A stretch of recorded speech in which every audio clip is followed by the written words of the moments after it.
How are you? Fine.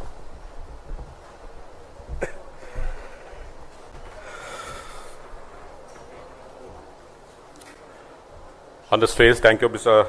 Gandhi and Mr. Rishi Burwa, Director of Pratidin. I now invite Mr. Rishi Burwa to felicitate Mr. Gandhi.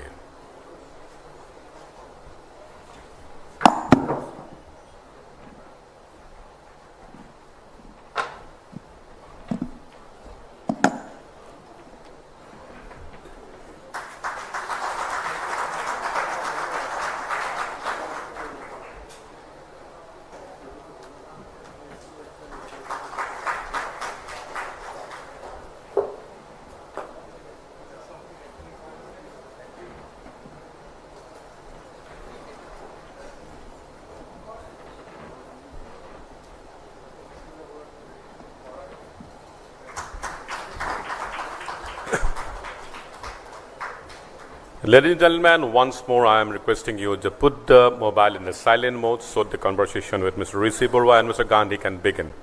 The floor is over to Mr. Rishi.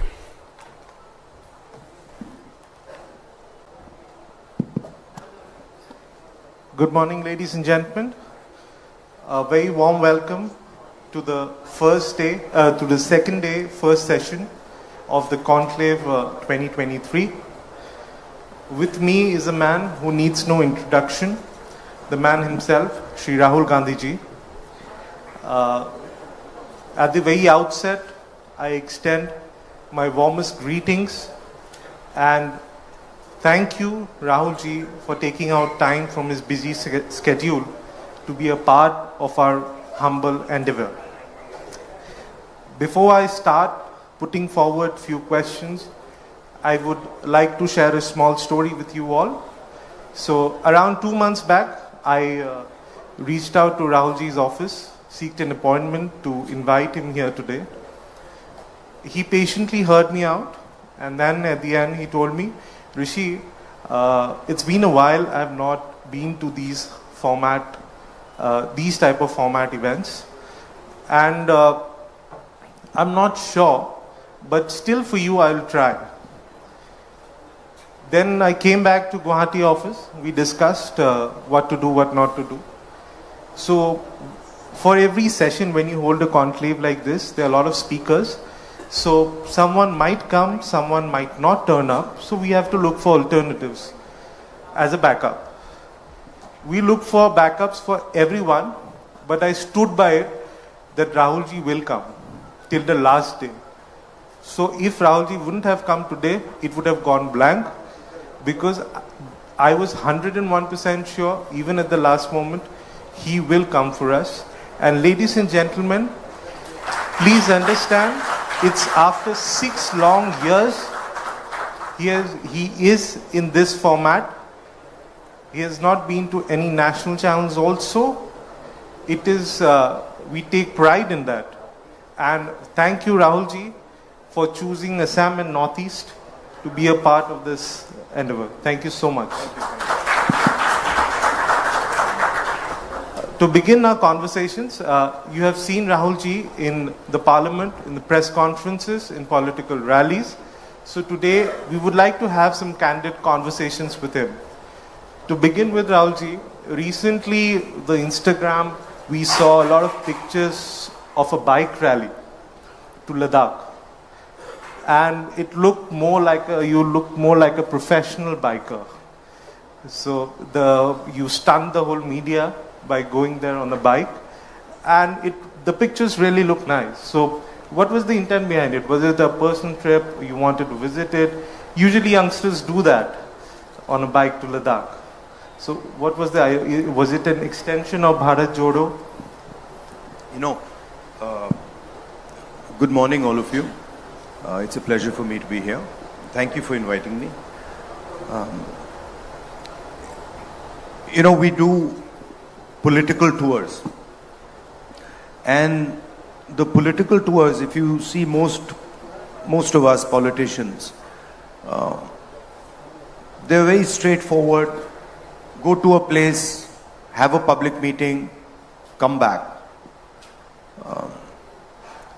And I don't think that format is useful or powerful in any way. It's not effective. And so when we do tours now, we think slightly deeper about the message that we're trying to give and the sense we're trying to give the people of the state. And so the message that we wanted to give to the people of Ladakh first was that we are not going to let inaccessibility, bad roads stop us from reaching any corner of Ladakh. We're not going to allow the people to feel that they are so far away that we cannot reach out to them, number one. Number two, we wanted to give a message to the people of Ladakh and the people of India that tourism is very important for Ladakh.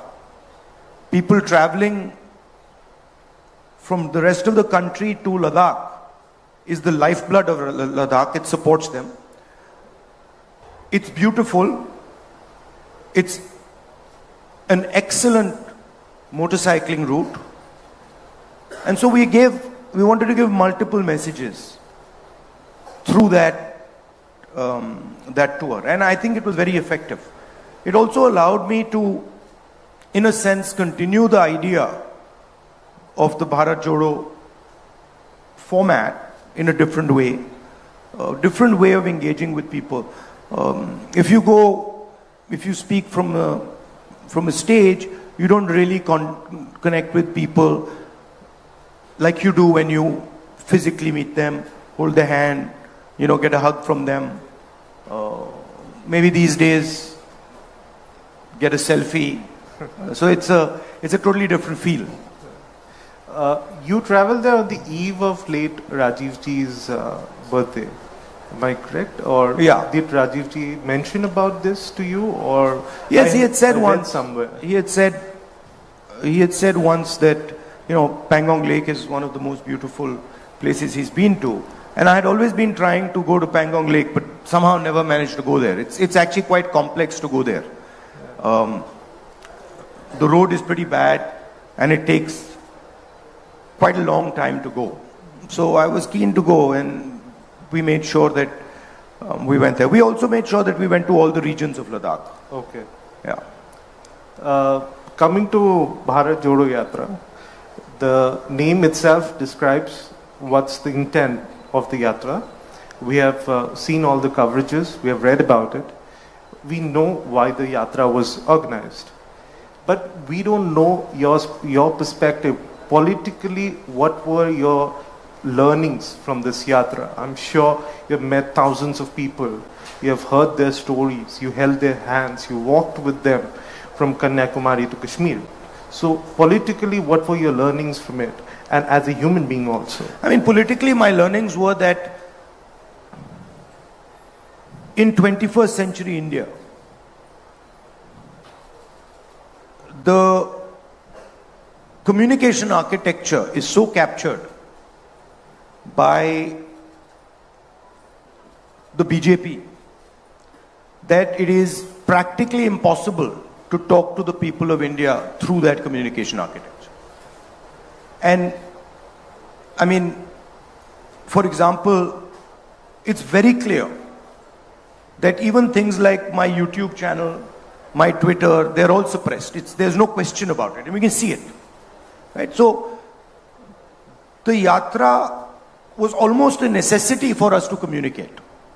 Because no matter what we say in the opposition, it does not move through without distortion in the national media. And so for me, the big learning was old style communication, going and meeting people, which frankly Gandhiji pioneered in India in the modern era. Others pioneered it, in the older times, and you have examples all over the world, all over India. That still works.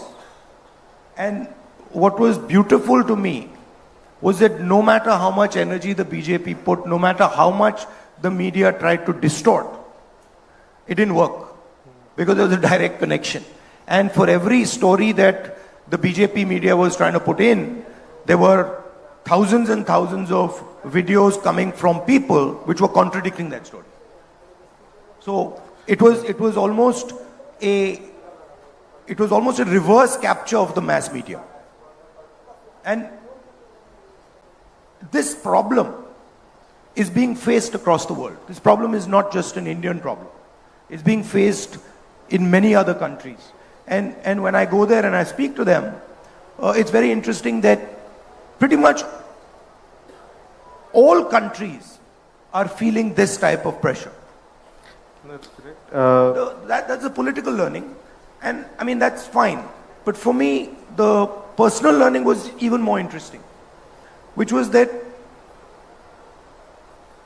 where you think your limit lies is nowhere where your limit actually lies. So your limit is much, much further than you can even imagine. And it's not just in, politics, it's in everything. And I think it's the same for everybody. That normally you'll think, okay, मैं वहां तक जा सकता हूं, या मैं ये कर सकता हूं. But by definition, when you're thinking that you can do that, Right. you're already shortchanging yourself. Because what you can do is almost not imaginable to you. Rahul ji, I'm sure there might be some See learnings. this, I get disturbed when we're having this type of conversation. You call me Rahul or call me, Mr. Gandhi or something. This Rahul ji doesn't, I don't like it. Okay. Because I'm not calling you G, so then you shouldn't call me G. Okay, so I'll stick to Mr. Gandhi. Yeah, call me Rahul, right? Yeah. Rahul's good. So Rahul, this yatra, after the yatra or while you continuing the yatra as well, when I mentioned political learnings, I'm sure you might have come out with few solutions which you might want to implement if voted to power. There might be certain issues which you might have picked up during the yatra that you know that it can be solved like this or like that, or whatever. So are there any issues which you want to pick up if voted to power and find solutions to it? See, when you're thinking about these things, there are a couple of levels at which you have to view them. Right. So, the foundational level, in my view, is there fairness and participation? Meaning, for example, does the Northeast feel that it is participating in the national conversation?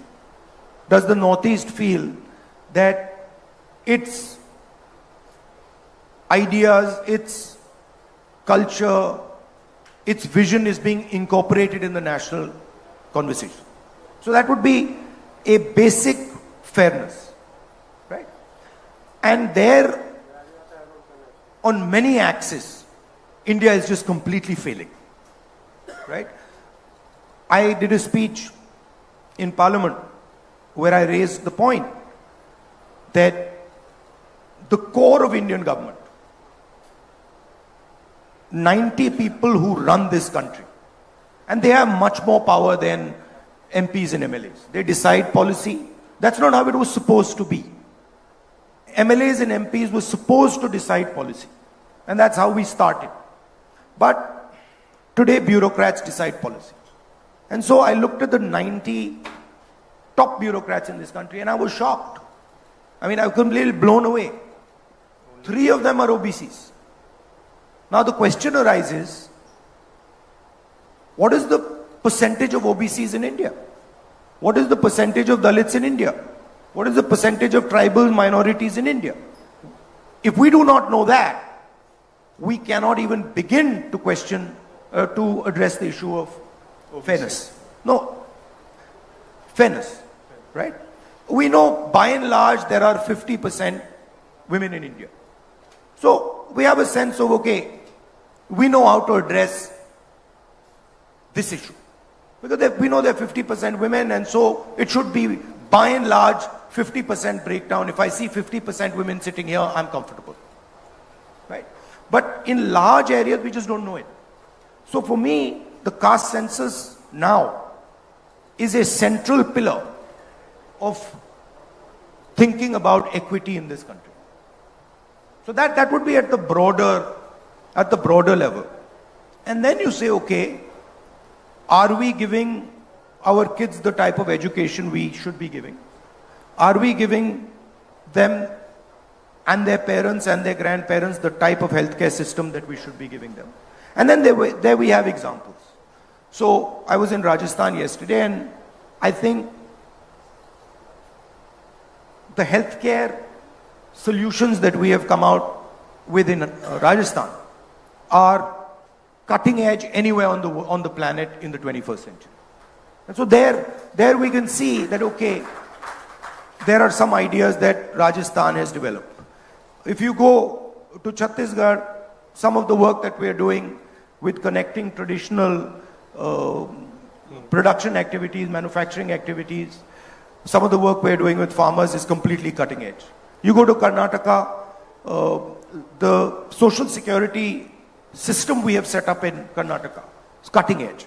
So there are examples of these things we can look and say, okay, this state is doing well. Rajasthan can become a framework for a national healthcare solution.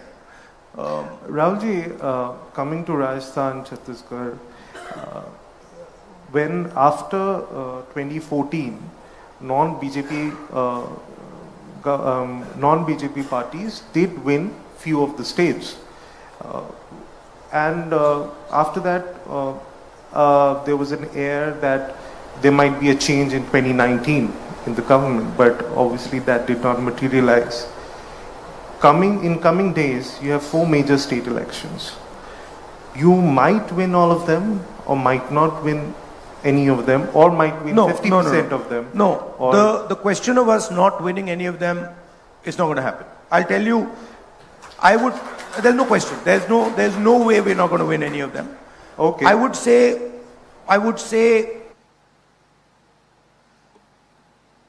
right now, we are probably winning Telangana. Right. We are certainly winning Madhya Pradesh. We are certainly winning Chhattisgarh. Okay.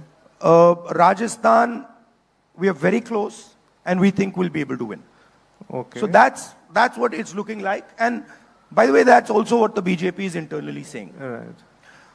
We learned a very important lesson in Karnataka. Okay. And the lesson was that the BJP wins elections by distracting and not allowing us to construct our narrative.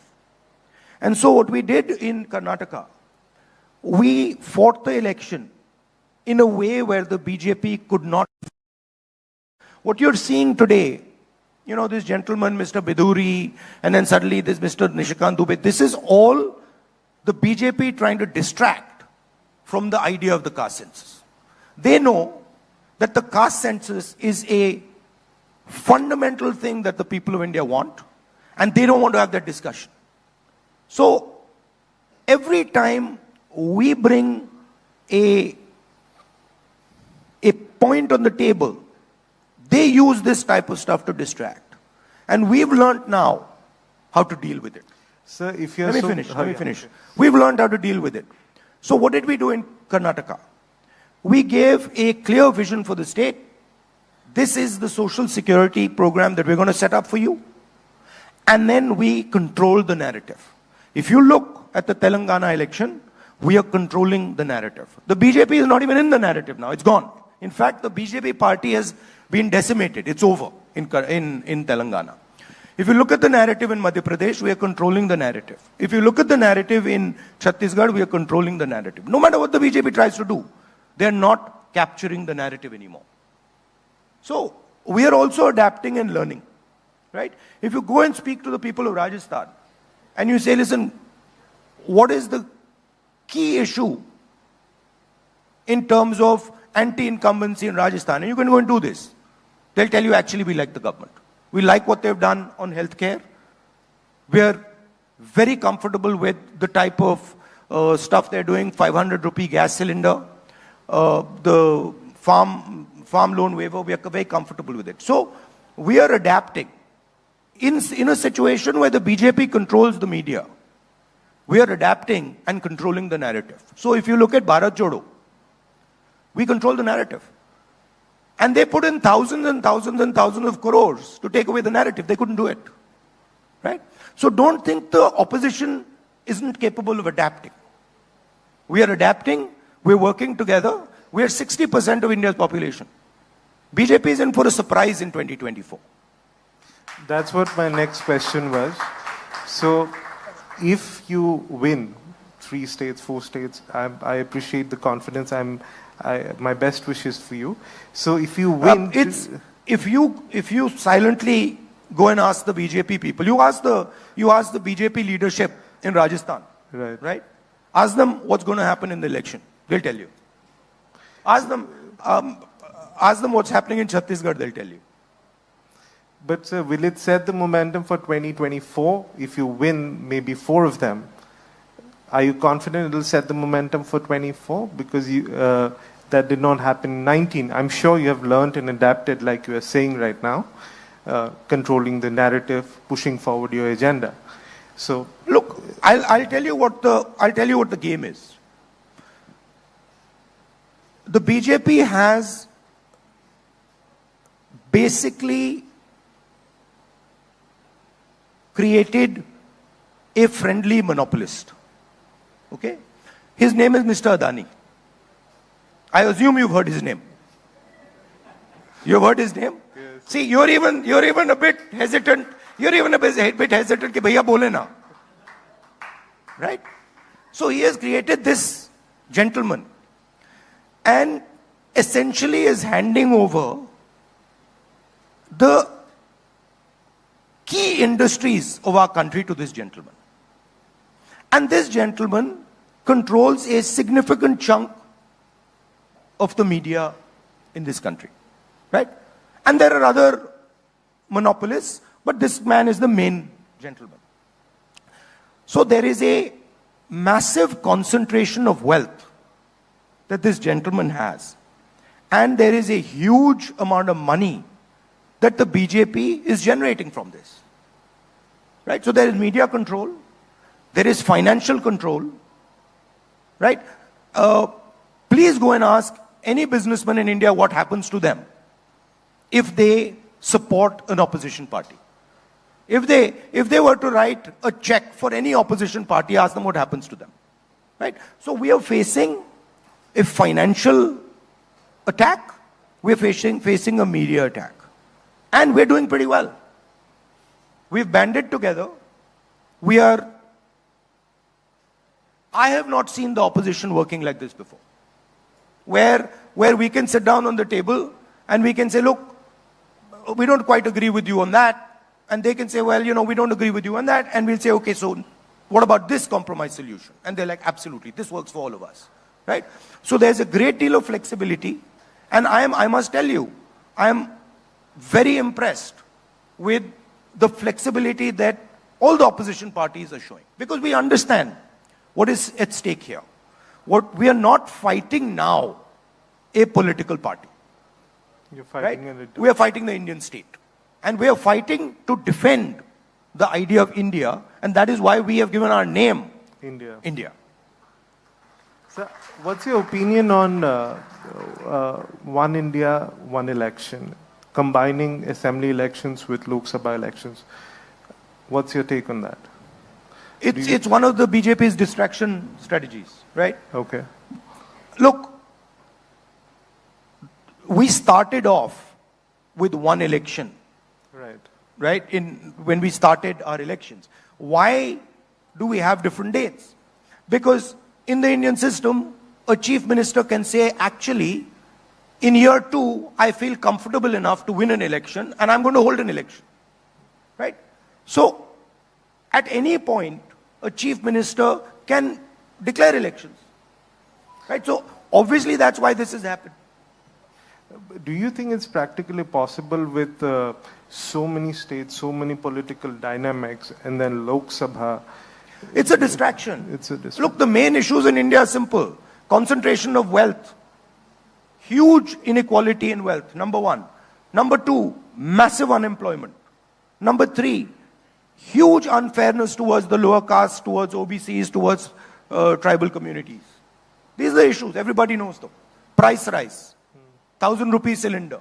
Right? Now, BJP can't contest those. Right? So, let's have Mr. Biduri make a statement.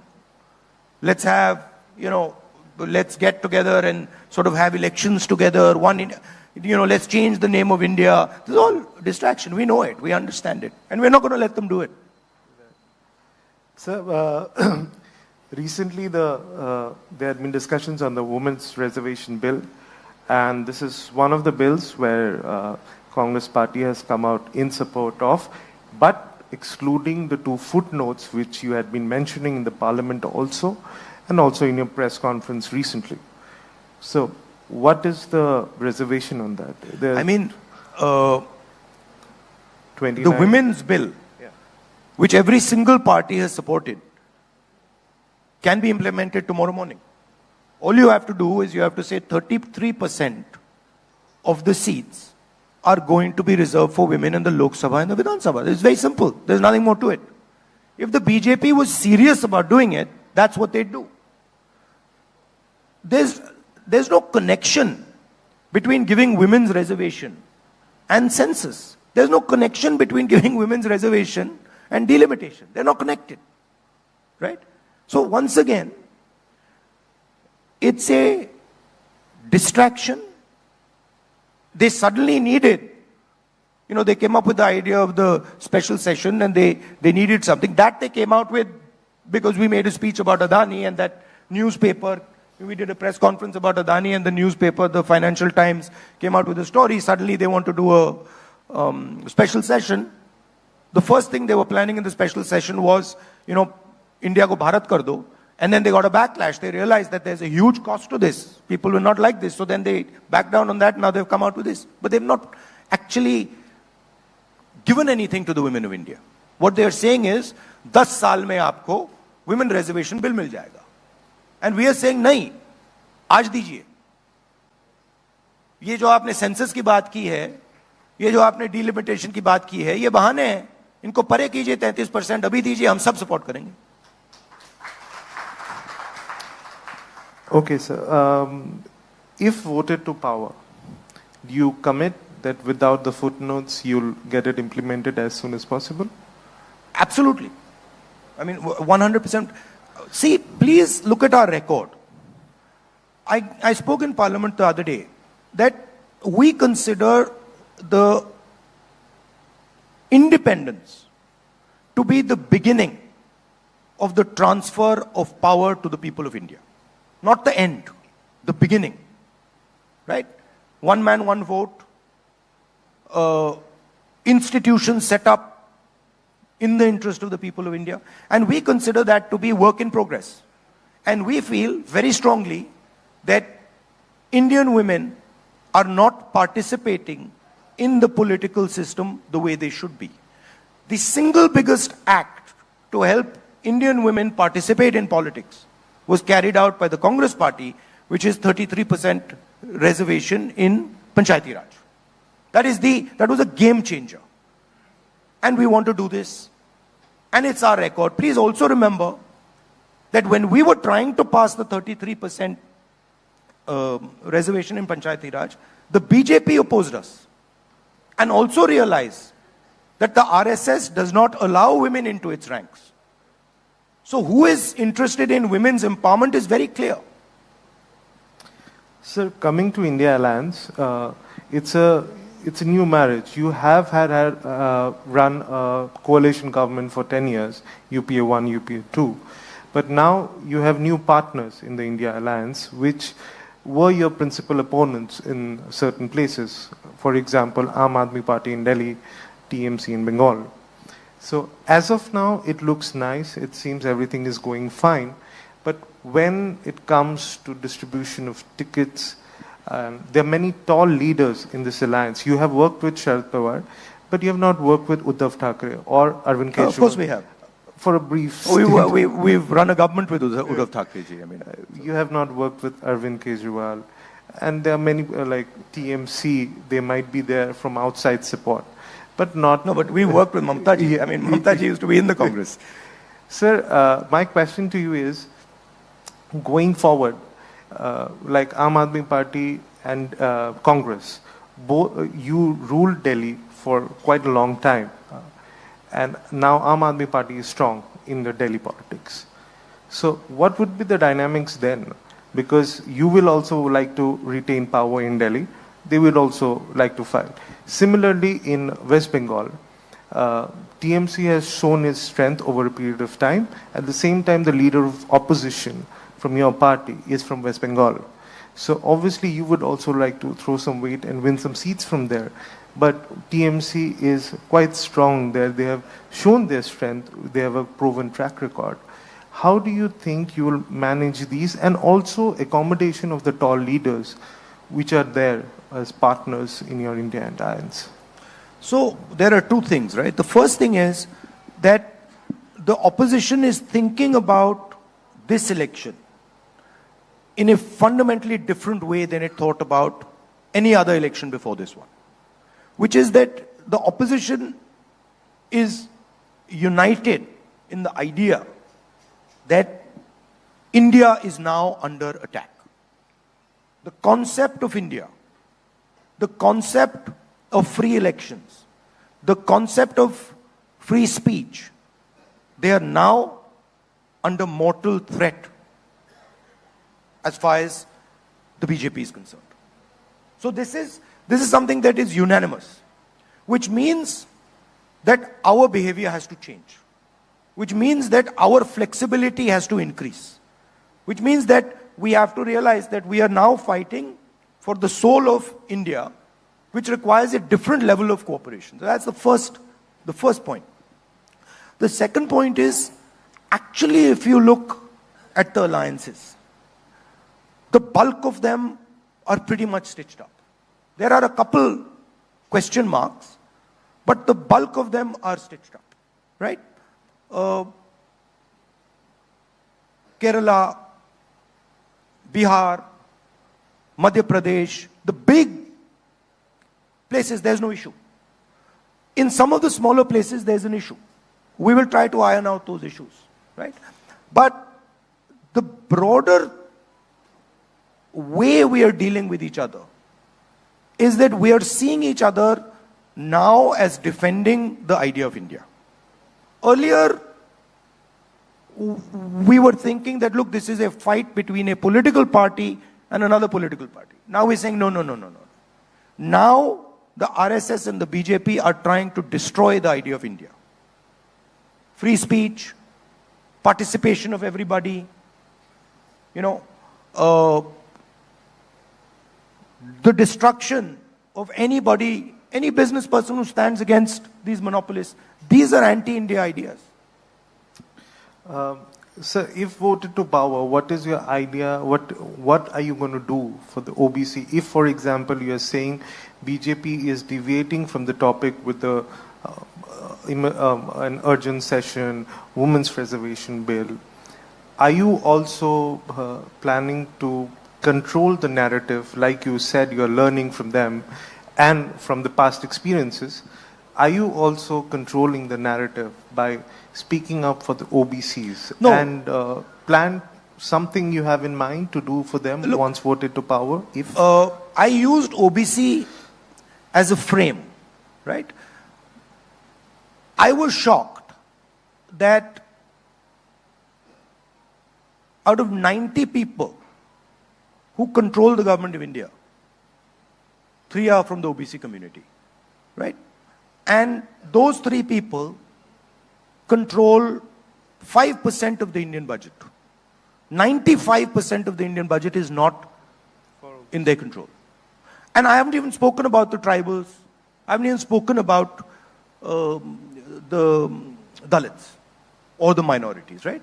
Now, this is not only the case in secretaries of government of India. This is the case across the board. So the first step, as I said in a speech yesterday, if somebody gets hurt, They go to hospital. The first step is, okay, take an X-ray. Let's see what's happened. Right? So the caste census is an X-ray. Let us actually understand, are OBCs 5% of India's population? Or are they more? If they're more, how much more? So that is the foundation of any discussion. Now we already have the OBC census data. It's with the government of India. The Congress party carried out that survey. Right? The first thing we'll do is release that information. On day one, that information will be available to the people of India. And I think that is, in a world, in a 21st century world, data where we all say data is key, data is key, data is key. Well, it's key to know who's who. So that would be the foundation. And then we would work, as I said earlier, with the concept of transferring power to the people of India. What the BJP is doing is taking away power from the people of India. When you feel uncomfortable, when you can't speak outside, when a small businessman cannot contest Mr. Adani, they're taking away power from the people of India. Right? We are fighting that. That's what India Alliance is trying to do. Take back power to the people of India. And that includes a accessible education system, an accessible high quality education system.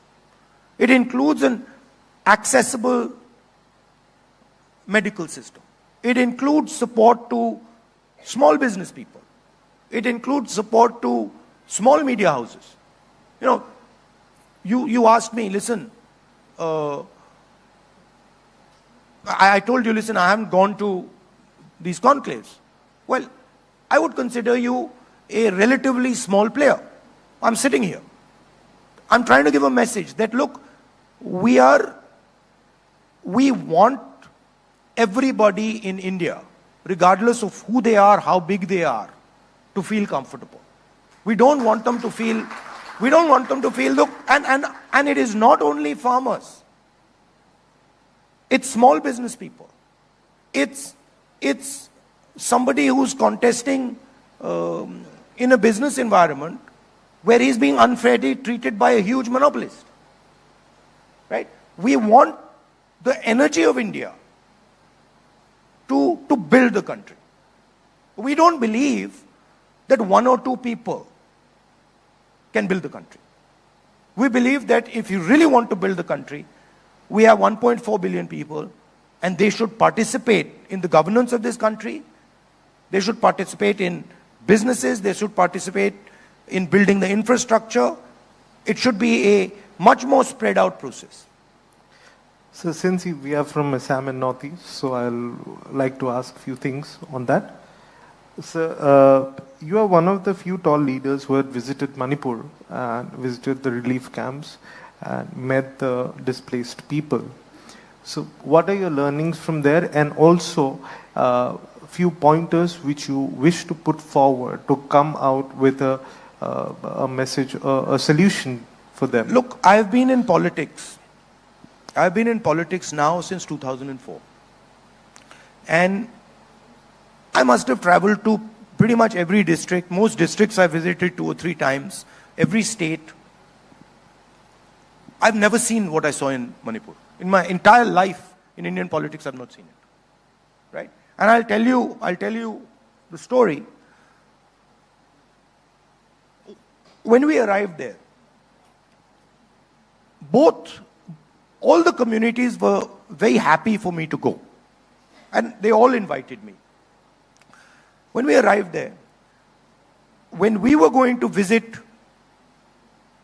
one community, say we were going to visit the Kuki community or the Meitei community, we were told before we entered that, listen, we are very happy for you to come. But if in your security there is a person from the other community, we will shoot him. So we had to, before we entered the area, we had to say, okay, we are going into Kuki area. Meiteis, please leave. And then when we were going into Meitei area, we had to say, okay, we are going to Kuki area. Meitei, please leave. Now, I have never seen this. Where the government of India has absolutely no control, where the government of India cannot send its own paramilitary force, personnel into an area.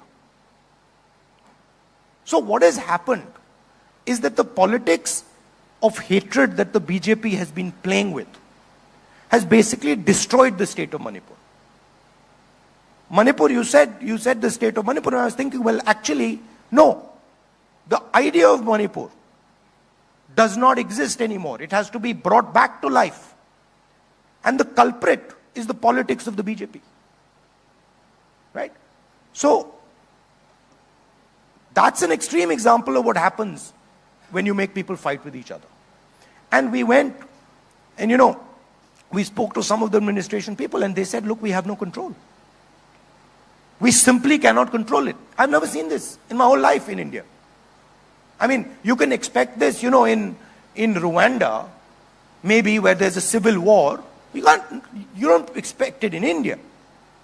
And so this is the danger of what the BJP is doing. The danger is that this will spread.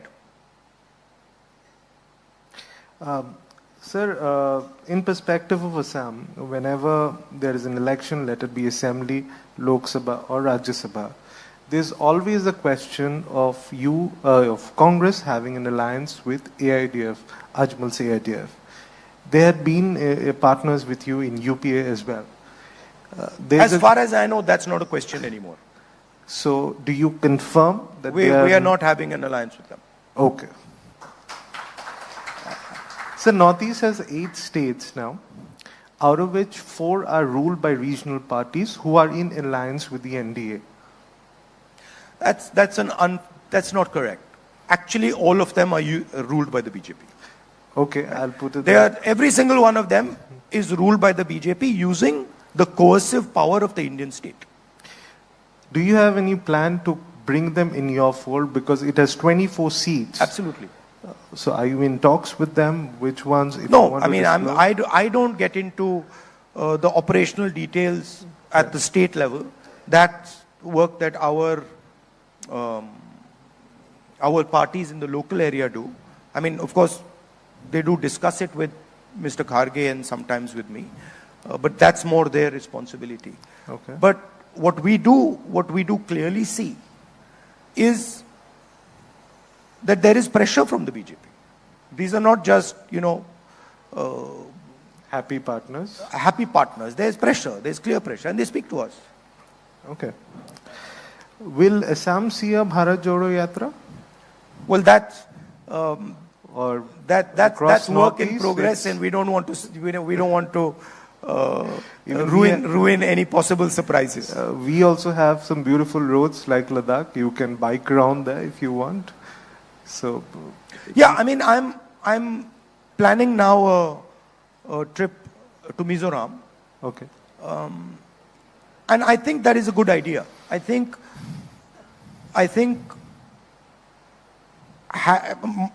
for myself, having a longer tour and a sort of deeper tour where I meet people in the different states of the Northeast, I think that would be a good thing. It would be very, very useful for me, because it allows me to understand with a bit more depth what the people of the region want. So it's something that we're thinking about and we'll do. And that's discussion in progress right now. Okay. So I'm sure all of us have... You're saying, is there going to be another Bharat Jodo Yatra? Please realize, walking 4,000 kilometers is not like something you do. You get up in the morning and say, chalo bhaiya, 4,000 kilometers chal dete. It's not an easy thing to do. It's hard. Right. So I'm sure all of us have... The tendency is, ठीक है भैया, south से north कर दिया, east से waste कर दो, अच्छा फिर इस साइड से इस एंगल से काटो, फिर इस साइड से काटो. No, I mean, those are difficult things. But I don't know about the timing, but the walk from Kanyakumari to Kashmir allowed me to see India through a particular lens, a particular framework, right? And I'm certain that the walk from east to west or west to east will allow me to see India from a different perspective and a different framework. I think walking from south to north is completely different than walking from West to east. west to east or east to west. It's a different paradigm. It's a different way of thinking. So I will have the opportunity, if we do it, to see India from a completely different perspective. So it's something that I'm quite keen to do. Okay, let's hope that. And you'll be surprised, but you'll be surprised, but actually maza aata hai. It's a crazy thing, but maza aata hai. You meet people and you meet very interesting people. They tell you stuff. There's a lot of affection. People are very loving. You see it very differently than when you go in a flight or when you go in a car or when it's a completely different world because there is suffering involved. हमारे culture में जो तपस्या की बात करते हैं, it opens the mind actually. If you're sitting and you're in pain, you see all our ancient rishis and all sitting there, or you see images of the Buddha, or you see images of Guru Nanak sitting there. There's a reason. Because they are purposely putting themselves through stress. They're putting themselves through pain. They're putting themselves through disturbance. And when you do that, it opens your mind. It allows you to see things that you never see before. I walk couple thousand kilometers.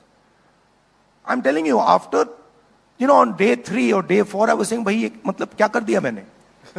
Seriously, because I was like, how is this going to happen? How am I going to actually walk 4,000 kilometers? And then slowly, it unfolds. It happens. Right? So, I mean, you're from different spaces of work. You're from different, you're business people. You're people who work in the NGO field. That's how you should think about it. Just take a challenge that you think you can never do. And put yourself under stress.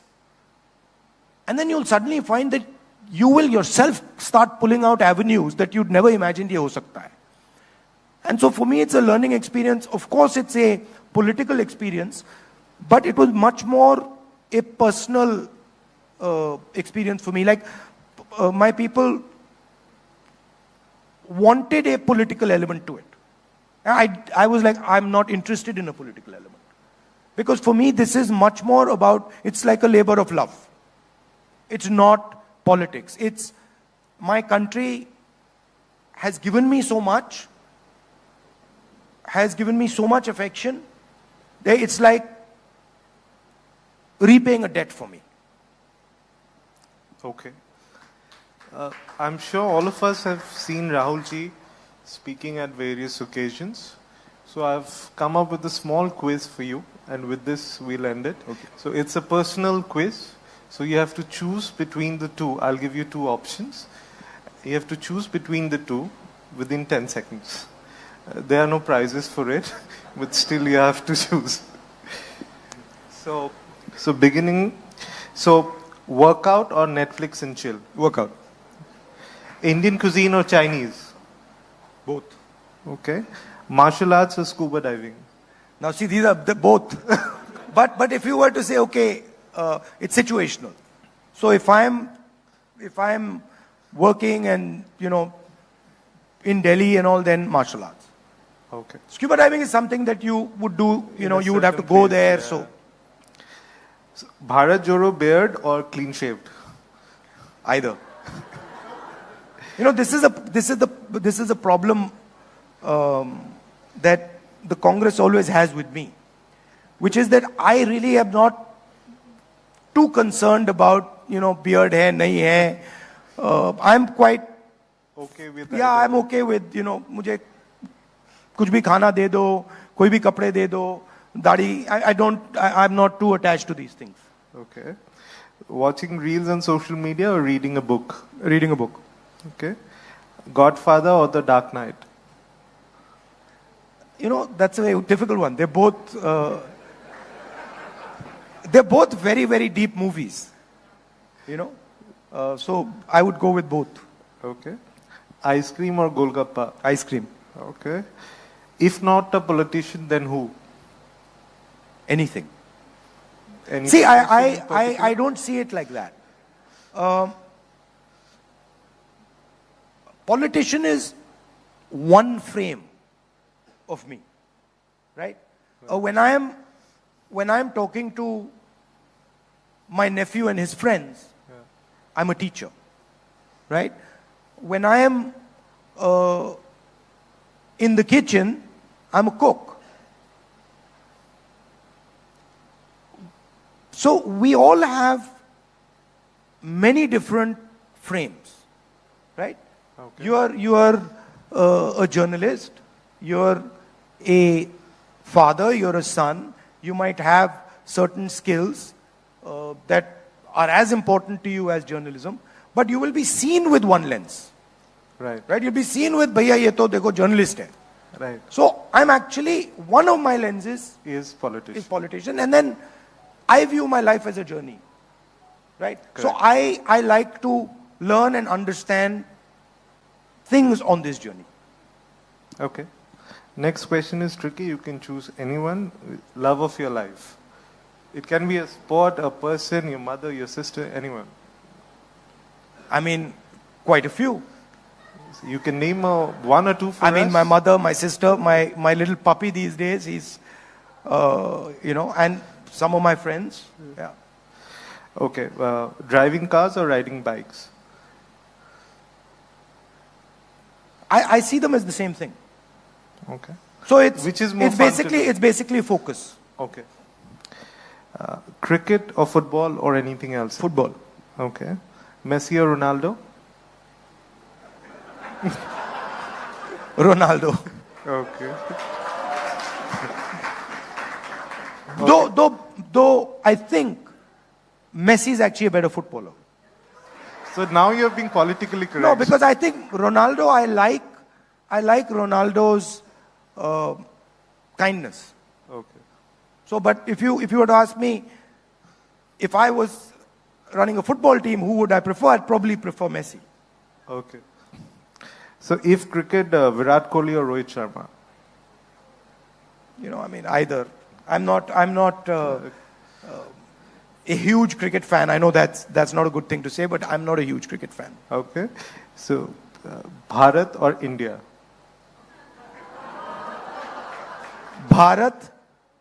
India, that is Bharat. Beauty with brains or just beauty would do? Brains with beauty. Okay. Sneakers or sandals? Sandals. I presume sandals. Again, for different things. Yeah. If I'm running, then not Your sandals. comfort zone. Sandals. I mean, different tools for different work. Okay.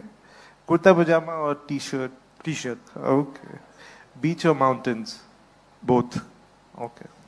So this brings me to the end of this conversation with Rahul ji, and thank you so much for being a patient audience, and thank you Rahul ji for being a part of the Conclave 2023. I know it's a personal favor that you have done to me, and thank you so much. Any No, I last think words? one of the reasons. First of all, I'd like to thank all of you for coming here. But one of the reasons I did come was because I think not enough space is given to the Northeast in the national conversation. And I feel that often I get the sense that the people of Northeast feel that they should have much more participation, that we should listen to them, understand their culture, understand their languages. So, to me, it was important that I gave a message. It wasn't just a personal thing. It was important that I gave a message that for us, all parts of India, no matter how big or small, are important. They all help build India, and we love and respect them all. So thank you. Thank you very much. Thank you so much, sir. Thank you, Mr. Gandhi. Thank you, Mr. Borua. So.